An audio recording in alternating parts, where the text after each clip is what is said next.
for the next episode. I can't wait to get home and turn my TV on. I'm ready for the next episode. Got my snap shoes off, no remote control. I'm ready for the next episode.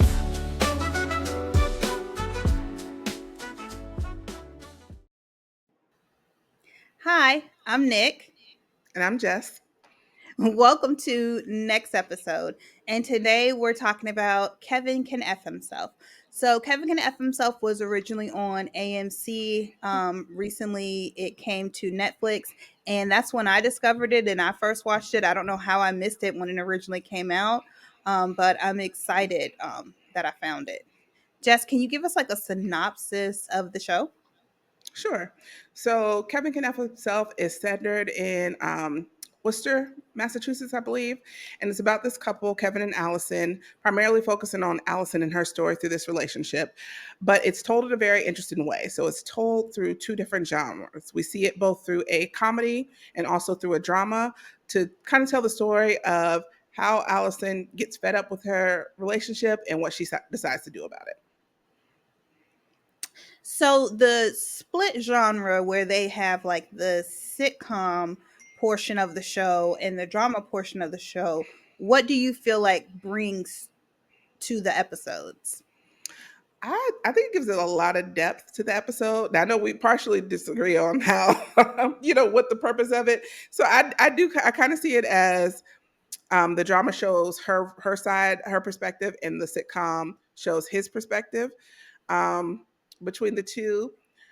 And so what I think that adds is like just like how people can see the same situation differently. It adds a lot of depth when it switches from the sitcom to the genre.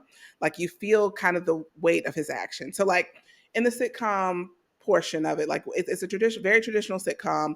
You have the guy with the hot wife, and he does all these crazy antics, and she just kind of has to clean up after him or fix it for him, what have you. But when it switches over to the genre, you really see the weight of what he does and how that affects her. I agree. For me, when I look at the sitcom aspect of the show, to me, it feels like what relationships that are toxic in real life can look like at a distance. People Mm-hmm. at a distance, who aren't married to Kevin, they see him as like, oh, he's just like this fun guy who's always doing crazy and wacky stuff. And he's, you know, drinks a lot and you never know what he's going to do and he speaks his mind, and but living with someone who Mm-hmm. in reality only cares about themselves, is completely hedonistic, like that's not who you want as a partner. Right. He's extremely selfish, extremely self-centered, Mm-hmm. and the sitcom kind of glazes over those things, but when you switch to the drama, you really get to see that this woman is in a highly abusive marriage Absolutely. and has been for a long time. At this point in the story, they've been married 10 years, I think together 15. So she's been in this situation for a long time. So Mm-hmm. what do you think the show is trying to say? I think it is really shedding a light on. Yeah, I agree. Like how domestic violence can look like from the outside, how a toxic relationship can look like from the outside, and the effects that it has on the person in the relationship, and also just how hard it can be to get out. Like I think for me, one of the big messages is that even though like okay, I don't know if we're going too far, but I'll say, okay, so, pretty early in the show, she kind of decides, okay, I got to get out of this situation. Hmm. And her first jump, I don't know if I could just, you want me to just go into Yeah, it? So absolutely. she jumps right to murder. She jumps right to like, okay, and from the show's perspective, she jumps right to I've got to kill him. And I think part of the show's perspective and doing it the way that they do it is to see like how hard it is for her to see a way out, you know? Because of course it's Mhm. easy to say, just leave. You could just leave, just walk away or what have you. And I'm not saying the right answer is to kill him. I don't think the right answer is to kill him. But at the same time, you really get to see how she does not see any other options. Right. And she says things like that directly. Mhm. Someone says, just leave him. And he'll say, what? She'll say, what? Like it's easy. He'll Mhm. find me. I don't have my own money. Whenever I've tried to better myself with a better job or He tears it school, down. he's sabotaged me.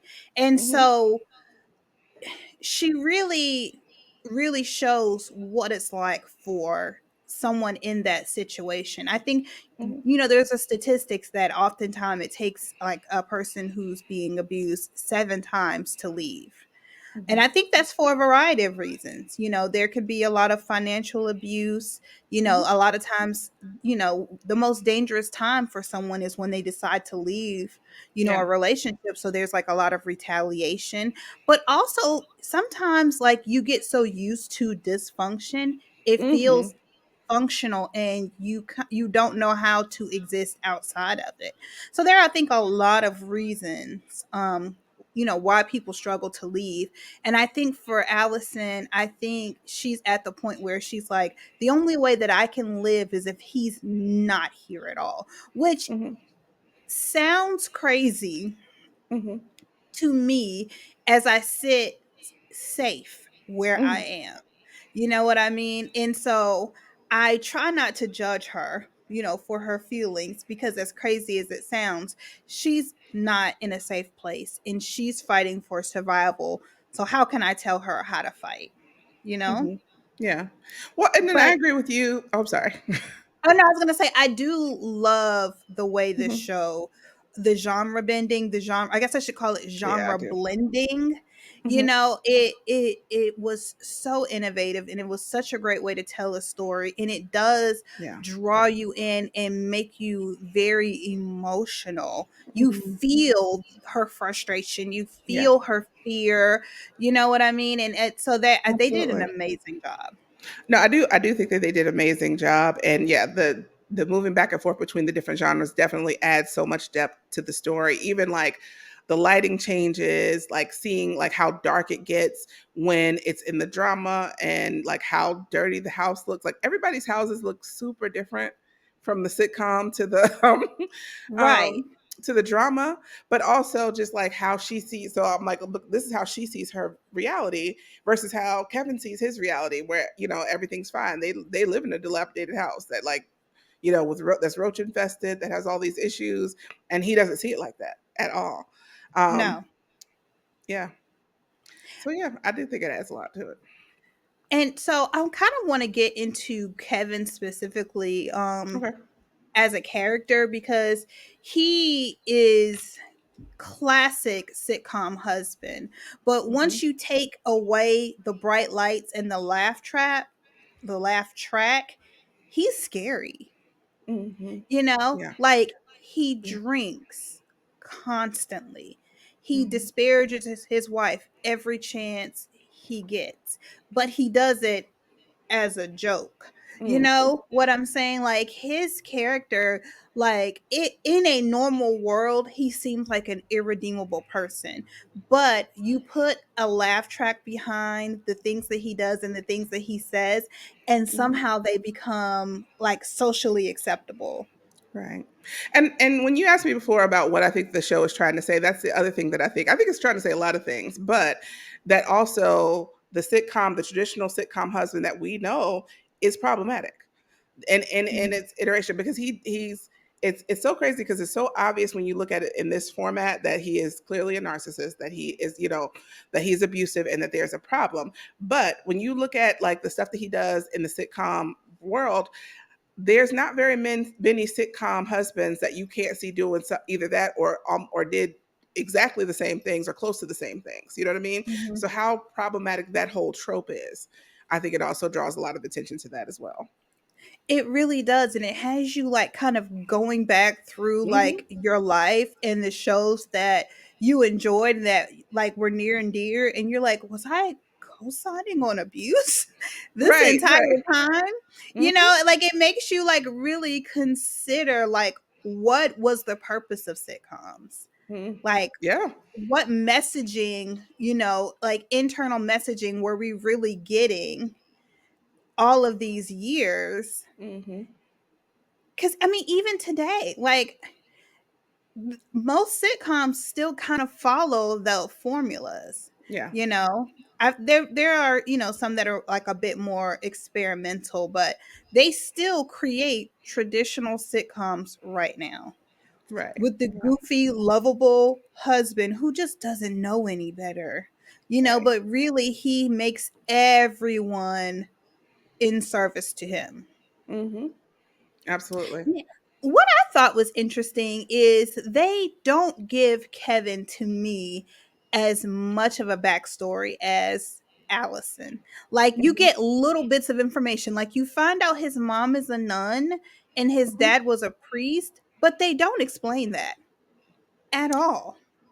No, because they tell that story in the sitcom part. Well, I mean, I felt like it was enough backstory for me, like as a sense of like, and I think we talked about this before, like where he's clearly a narcissist. His father is potentially also a narcissist. His father was a Catholic priest who got his mom pregnant while they were, I don't know what you call the where Catholics go. Well, you know, they were both in service, and they make a joke. He said, I couldn't, or I got into the habit, or something like that, which you know, like a Oh, the yeah, a nun's the habit. nun's And I was outfit. like, yeah. And that joke made me uncomfortable. I don't think it was supposed to, because I was like, how consensual was this situation? I mean, I don't, you know, we know that Kevin's mom died. Were they ever together afterwards? Did they both Right, leave? that's what I'm Like, saying, like, they don't really give him like, you don't really know about how he grew up, when his mom died, how she died, mm, if that really affected him, how he felt about his mom, mm-hmm, because he has, like when it comes to his dad, he likes his dad as long as his dad is kinda serving a purpose, you know, he's going along with his antics, you know, he's giving him what he wants, but he doesn't really want his dad to have agency or individual happiness. So mm-hmm, it's like he really doesn't really care about his dad in a very real sense. I wonder how he felt about his mom. And I'm just like, oh, that's information I will never have. I don't know, you know, what's yeah, going on. Like, because when it comes to Allison, we learn about her relationship with her mom. We learn about her relationship with her dad, and even some of the other characters like Patty and Neil. Neil mm-hmm, is Kevin's best friend, and Patty is Neil's sister. We learn about their childhood. We learn about, you know, their mom and their dad, and kind of how they felt about that situation.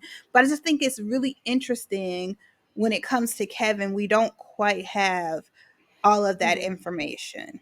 All But that if his dad backstory. was a predator to a certain extent, it would Mm-hmm. explain why he's a predator. Hmm. And I'm like, so I don't think we get details about his dad, about his story or his childhood, but I think you can get glimpses of how his father raised him, because like even like in situations where he's kind of bothered the dad or done something or said something to the dad has a real hard time chastising him.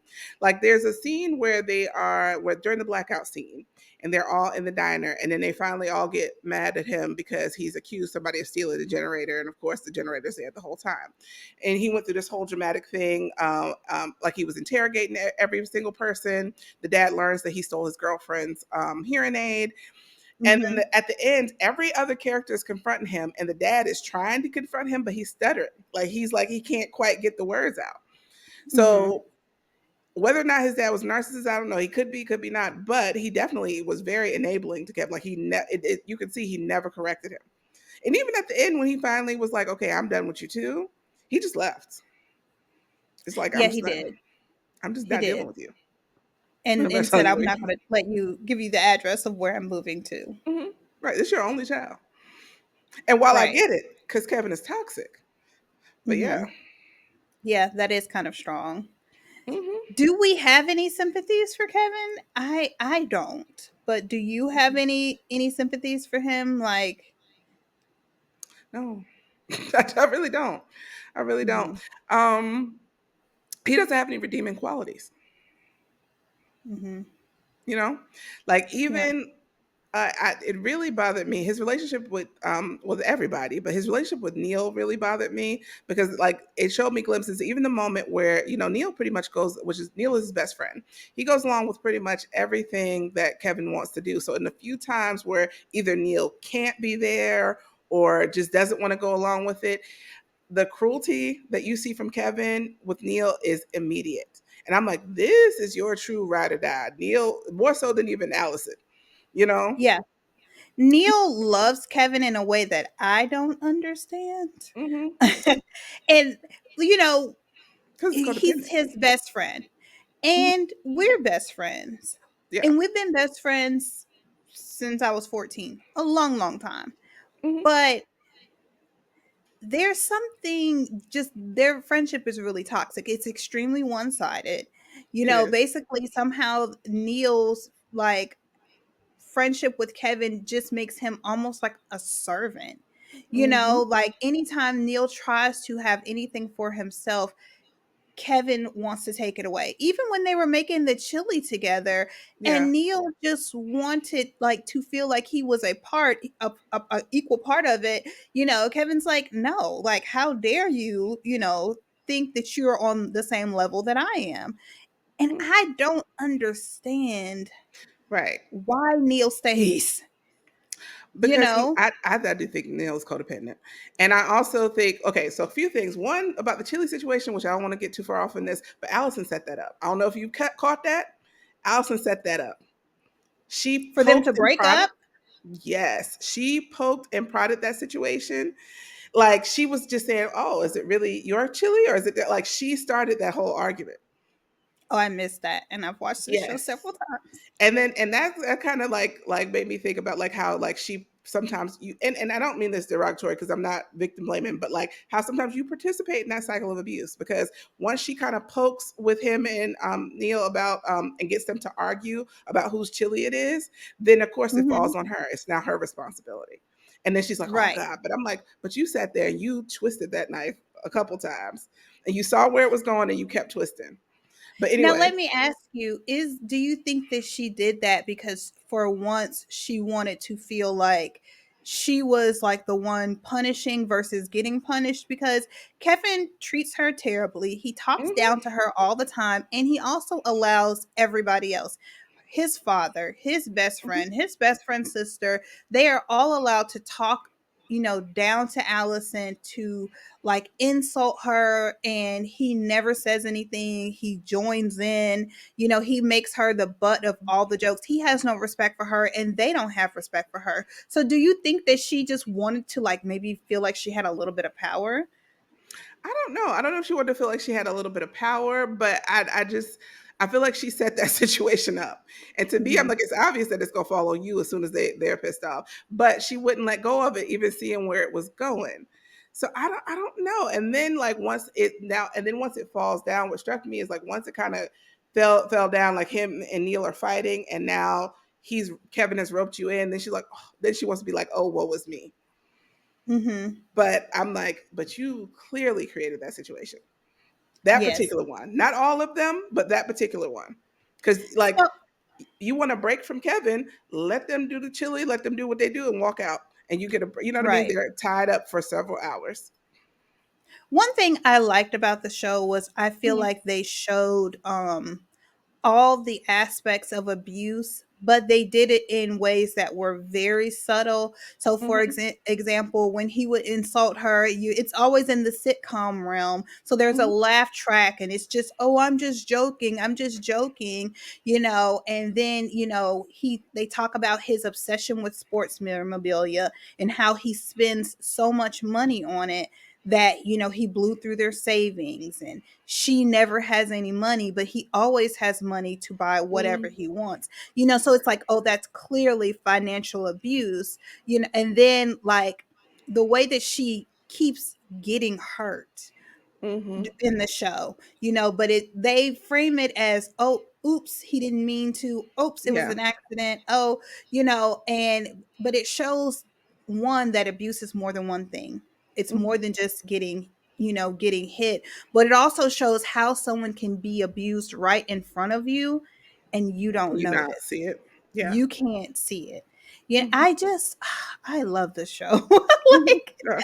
So it's hard, mhm, to find something new, find someone doing mhm. something different, and finding a show that actually makes you feel something. Yeah. And this show, I was like, oh, they're doing something different, and Yeah, it was really absolutely. good. So I had a few more thoughts about Neil and why he participates in the situation. Um, he's codependent in more than one way. So like I don't if you remember like so I think some stuff is slowly revealed throughout the sitcom. So at some point you Mhm. realize that Patty is paying like him and Patty is Neil's sister. They live next door and they live in this duplex that their parents left them. But she pays the mortgage for the entire duplex. He doesn't pay anything. Neil does not Mhm. have a job. You never see him going to work. And so at some point, while after Allison is realizing that they don't have any money left in their savings, she asked Patty, she was like, so you pay his rent and Kevin pays everything else. Kevin is Wow. also paying all of Neil's bills. That's a Mm. part of it, Mhm. So you that's know. another way to keep him in line and keep him in control. Well, yeah, and then that's also the motivation for Neil to do whatever Kevin wants because it's easier to clown around with you and take the insults and take the stuff than get yourself together, get off alcohol, and go get a job. Right. Alcoholism is a big thing in this show. Yeah. There are several people who are alcoholics. Some of the characters confront their alcoholism and some of Hmm. them don't. Um, but I'm like, man, I know we're not big drinkers, but I'm like, is the level that they're drinking, is that like even realistic? No, it's a lot. It's Is a it realistic lot. for who? Because if we're talking about alcoholism, yeah, it looks a lot like that. I honestly feel like there's a lot of different things that's represented in the show, from the domestic violence to different types of trauma or what have you, to Mhm. alcohol abuse, and that's another thing that I feel like they really got right and they really represented. They wrote it really well. You know what I Mhm. mean? Like it looks, but then again, so like, yeah, we look at it because we see the whole thing. I mean, from the show perspective, but we see the whole thing. But then again, Kevin and Neil go out to bars all the time, hang out, and no one calls them alcoholics. Like the only people who would refer to even Neil as an alcoholic is usually his sister and the police because they're so familiar with him. You know what I mean? But they still, in general, have a good reputation throughout the. I don't know Neil, not so much, but yeah. Well, Diane told Neil, but it was like at the end of the show that he had a problem Hmm. with alcohol. But that was after she had confronted her own problem with After alcohol. she had I confronted her think own and spent more time with him. I think my question is it realistic for that many alcoholics to hang out? I think that's what I'm like. Oh, I can understand like one person being an alcoholic, but what's the likelihood that like five alcoholics are like in the same friend group? Is that actually realistic? Well, I mean, when people do get sober, that's why a lot of times they have to leave their friend group. Because Mm. who else is drinking? You know what I mean? Like, Mhm. who else is drinking that much all like they drink from sun up to sundown. Like, what other Right. option is there? Because if you got people who are not drinking that heavily, other than like the people that are attached to them and don't have a choice, like the wife and the sister and all that kind of stuff, nobody else Mhm. is around, and Mhm. nobody else has time to sit there and do that with you. Right. You know, And so I think you yeah. gravitate towards like people, honestly. So do you think that the abuse that Kevin doles out is a product of his alcoholism, or do you think that like the alcoholism is a product of his other issues which coincides with the abuse? Um, I I don't think that they're mutually exclusive, but I do think like the narcissism is like the head of the show. Like I think that's the lead for him. Like as far as like what why everything else plays in into it. The alcoholism for Kevin, I think Kevin just does whatever he wants to do whenever he wants to do it. That he has Mhm. no stop, no off button. So if he wants to drink all day, he's going to drink all day.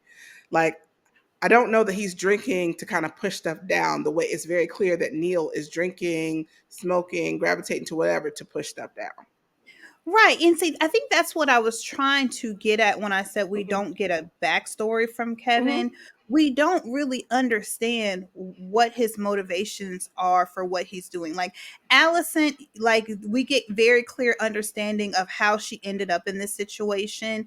We get that understanding with Patty and Neil, why they have Hmm. the issues that they have, and even Diane to a certain extent. But with Kevin, it's just like, why are you like this? Like, Hmm. what is wrong with you? And I don't know. I'm like, there has to be an explanation, but I guess Yeah. there doesn't have to be an explanation. You can just be a terrible person because Well, society can allows like people to oh, go be ahead. terrible.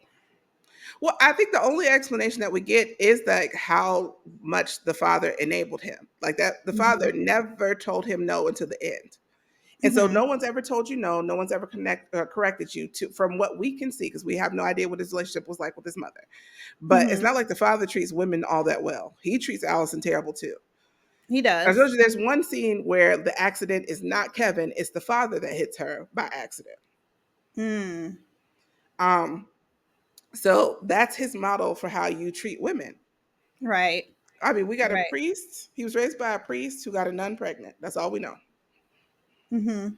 you know? And then, like I said, throughout the show, during different times where even if you're an adult, I feel like most parents would correct you. Like Right. Diane corrected Allison more than the dad corrected Yes. Kevin. And Diane is Allison's That's just, aunt. yeah, Mhm. But yeah, I definitely agree. I feel I was not sure about their relationship when the show first me started, either. but as the show went on, I felt like, "Oh, you know what?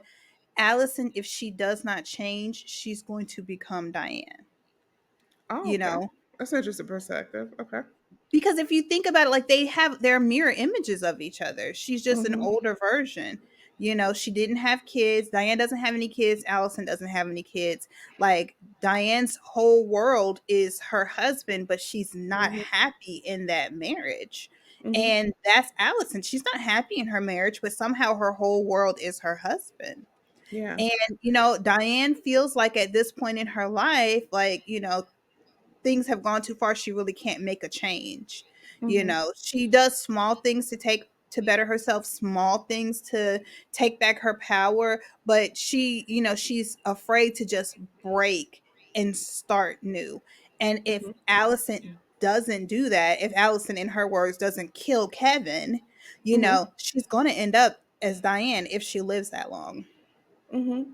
The only you thing know. is that Allison has a lot more awareness than Diane does. Like Diane does not even realize, like she talks about it, and as you hear what Diane is saying, you're like, this man is terrible. This man before the cheating incident, you're like, this Mhm. man is terrible. This man is terrible. But she's saying it in a fun, cute way. Oh, you know, he doesn't like me to wear, you know, shoes, my orthopedic shoes, even though she needs them. Oh, he, you know, he has me make him a sandwich or do everything. But she's not saying it as it's a bad thing. We're hearing it and like that's ridiculous. Well, So I feel like until he cheats, like it's like that veil was lifted. You know what I mean? But she's still describing it like, oh, this is just what men do. Oh, you know, kind of boys and will be see, that's what boys. I'm saying. This is how I feel. She's Hmm. been married in that situation even longer than Allison. So you know Hmm. how Allison will drift off and think about what her fantasy life that she wants to have with Yeah. Kevin. Diane's probably been doing that for even longer. So I think that Diane is probably numb to the fact of how bad the situation is. See, Because she's that's just a been generational enduring difference. it so much longer. You said what? Mhm. I think it's a generational difference. Like, I do not think Diane is really aware. I don't think she enjoys doing the things she does for her husband or has to do for her husband, but I do not think she's really aware and confronts it until she cheats. And I think that's a generational difference. Like, Hmm. she's only 15 years older than Allison, but old enough to be like, oh, that you know how men are, or you got to do this to save your marriage. You know that she says all those kind of old refrains that older women Mhm. say to younger women that keep them in horrible situations. And that's why I that's why I do not think until she realized that that man has been cheating on her for 10 years, and she's like, I've been waiting on this man hand and foot, and you've been cheating with that chick across the street for 10 years.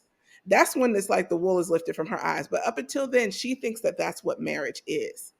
I don't understand how he was cheating with the woman across the street from 10 years and she couldn't figure it out. Like, Mhm. he doesn't seem to be particularly Mobile. like careful about like Mhm. her feelings and the way that I'm like really I'm like how did he hide it? Probably, it probably has the woman probably comes over while she's at work. Hmm. Because everybody instantly once she found out, everybody in town knew. So how long everybody in town knew? Everybody has always known. You know how it is in small towns. You do. Yeah, you yes, you're right. Everybody knew. which is why I don't believe that Diane did not know. I think Mhm. something happened where she could no longer pretend that she did not know. Mhm. You know how small towns are. There are no secrets in small towns. And he's Mhm. been with the same woman for 10 years. Mhm. But that's what I'm saying in the difference of level of awareness between Diane and Allison. Mhm. Allison is a much more aware of that her situation is bad and is how bad. What Allison, the only thing Allison is not aware of is how do I get out of this? Right. So, okay, so let me ask you, I have two questions. The first one is, um now that you've seen like the dark side of sitcoms, has that made you look at other sitcoms and reevaluate what you've seen? Oh, yes, absolutely. And I'm like, oh my goodness, was there one where the man wasn't abusive? Even if he never laid a hand? Is there Mhm. one where he was not at least emotionally abusive? And I don't know that I have it, no. Because like even like I think of specific examples, but I know the one where Allison's talking about how she lost her job as a paralegal. Mhm. And she basically says that, Kevin got in his head that she was having an affair with his boss. So I think he confronted him. I know he put sugar in his Yeah. tank. Yes, he convinced that she was having sex with her boss who was like 60 years old. 60 and married. He like was calling him, put sugar in his like gas tank, and she ended up getting fired. Right. So I just feel like I'm like I can't think of a specific example, but I feel like I've seen something similar in so many sitcoms. Like I feel like that Mhm. is a trope. Like the man going up to her job, being upset, or the maybe the guy's not old, but he's really handsome. And so now Mhm. you get real insecure. So now you find reasons to go to her job and you act a fool until you get her in trouble, or you know what I mean? You make the situation uncomfortable. Right. Or like she'll go to the gym to try to get healthy and she'll have a trainer and like, the husband's like peeping behind, Yeah. pretending. Those kind of things happen so often in sitcoms. So Hmm. often. And the things that Kevin does, like for example, her and Patty go on a road trip to Vermont and Kevin is calling Allison on the phone constantly to ask her asinine questions like where's my hat, Where's the and Crisco? right. And she doesn't answer the phone because her and Patty are out, having an adventure, and Kevin calls the cops and reports his car stolen, and they get pulled over by the police. And then there's the episode where there's the blackout and Allison is at the diner visiting her childhood friend Sam, and Kevin pops up with a group of people and she's like, "How what are you doing here?" He said, "I tracked your phone." Hmm. You And know? that's real dangerous because she was sleeping with Sam. Not that day, She but was. She was. I We're was going to like, get that could into have been a that on a whole different episode. relationship. But and so the second Hmm. question I have as a way to like kind of end this episode, and we'll, in our next episode, I think Hmm. do more character breakdowns. What other genre blending would you like to see? Oh wow. Okay, that's a good one. I don't know how to think about that. Hold on. Um, I would like to see more of this. I honestly, the sitcom drama works a lot. Um, hmm. I don't know. What else could be blended in this way? I'm campy, so I Hmm. would love to see like I love when people blend musicals with Hmm. anything. I love it. Like, give me like a historical drama and make it a musical. Like, I love when people break out of singing and, out of nowhere. But like, there's so many things, I just want to see people take chances, Hmm. tell a different story. Do you remember that movie? What was it called? Where they told the story like in reverse? Which one? Oh, what is the Butterfly name? effect? No, not Butterfly Effect. Was it called Incognito or something like that? But they That might actually even. told the story in reverse. And I'm like, why do we not take more chances in Hmm. TV and in And movies. how we tell the story. Yeah. Yes, like I like tell me a story, draw me in, you know. Hmm. And me, like I'm a sci-fi girly, you know. I love sci-fi. I love YA, Hmm. anything dystopic, like I'm there. Like tell me a story. Draw me in. I will be there every season. I'm faithful to a show. But what would you blend sci-fi with? You can blend sci-fi with anything. Like once Hmm. again, I love historical fiction. So put me on a planet and then tell me their ancient history. I'm Hmm. there. I am there. You know what I'm saying? Like I Yeah. love world building. Build a Hmm. world and put something in it. Give me a crazy government that's got control of people and then you've got some freedom fighters. I will watch it every time. I, Tell me I a feel like story. that Give is, me and I love that character. too.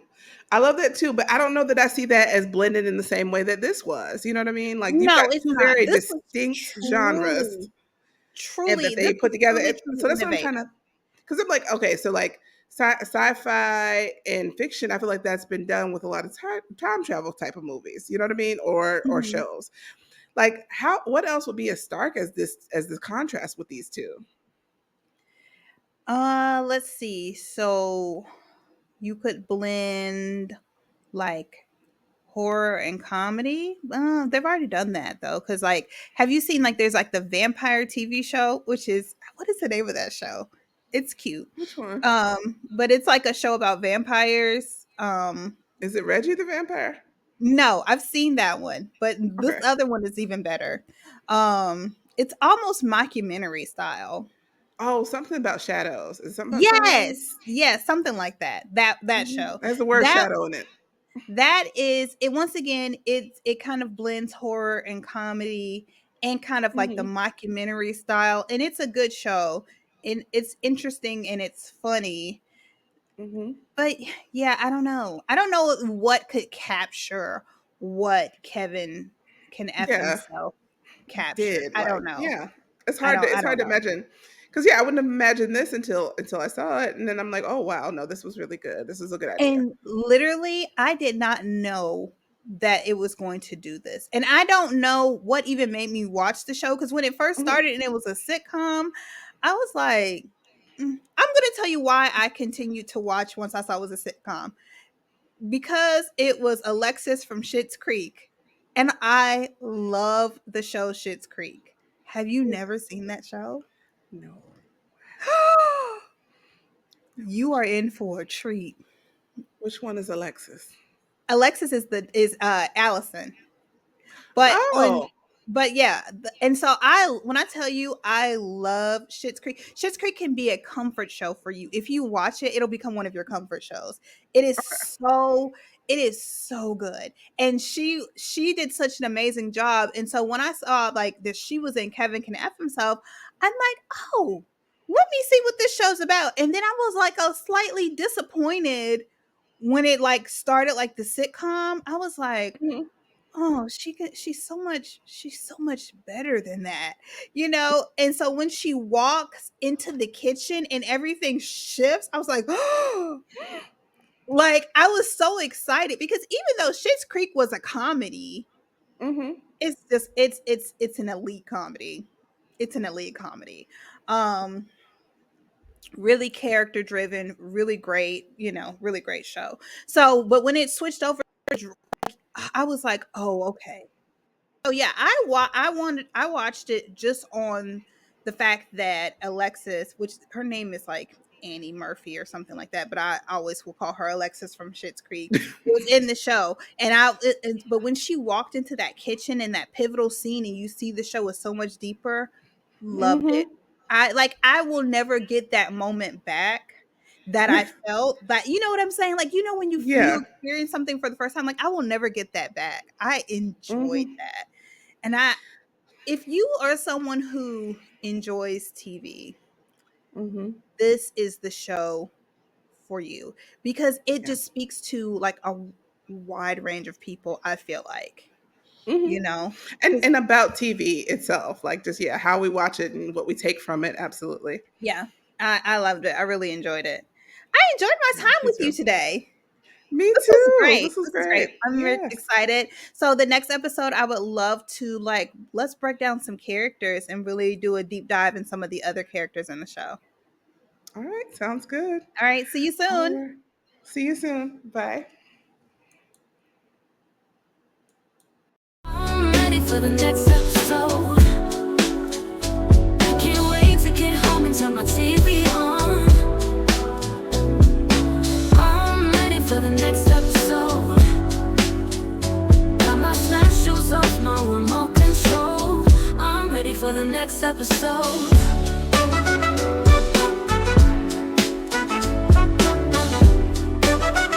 I'm ready for the next episode.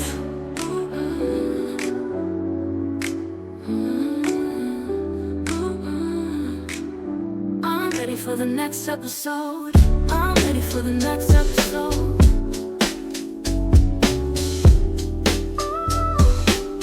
I'm ready for the next episode.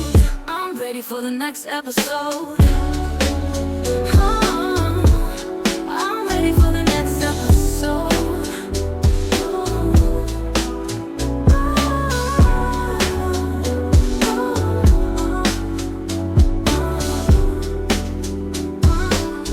I'm ready for the next episode. I'm ready for the next episode.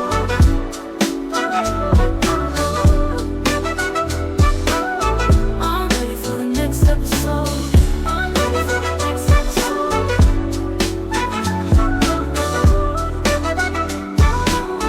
I'm ready for the next episode.